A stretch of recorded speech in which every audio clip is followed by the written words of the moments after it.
Thank you, Deputy Speaker.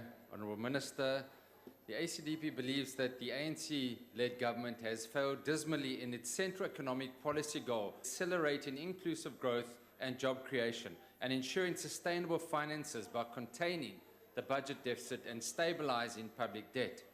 Now, we've seen that economic growth has been revised downwards to 1.5% of GDP, and of course, estimates of revenue collection have deteriorated since October, down by 42.8 billion. This has resulted in an upward trajectory of the debt to GDP ratio set to reach 60% in the outer years, which is of great concern.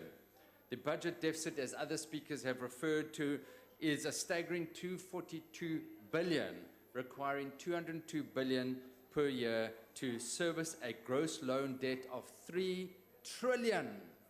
That is 3,000 billion rand, and this is hardly stabilizing public debt. And as other speakers have asked the question, how then did we land up in this situation? And of course, the main reason, as I'm sure everyone in this House will agree, is that after 10 years of economic mismanagement and policy bungling under the Zuma-administration, during which the country has staggered under the dead weight of state capture, the economy is just not globally competitive anymore. Last year's technical recession and poor economic growth is evidence of the cumulative damage done to the country's competitiveness over the past 10 years. And it is estimated, as other speakers also said, that the country's GDP is about 500 billion, Minister, 500 billion smaller than it would otherwise have been over the past 5 years.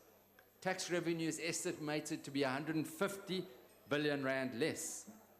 And what is the most astonishing and disgraceful is that a roughly 600,000 fewer jobs were created. And it is a shame that 69 billion is now to be given to Eskom. We in this House inquired into Eskom and we exposed a lot of the fraud and corruption. Minister, you quoted liberally from Scripture, for which we are grateful. But you stated that we are walking through the valley. Minister, regrettably, under the ANC government, with widespread crime, state capture, and corruption, we agree that we are walking through the darkest valley. But you concluded that in future, we shall go out with joy and be led forth with peace, and the mountains and the hills shall break forth with singing, and all the trees of the field shall clap their hands. We agree again, but this will happen on the 8th of May, when South Africans turn out in numbers to reject the ANC and vote for the ACDP, because when the righteous are in authority, the people rejoice and clap their hands. I thank you. Remember.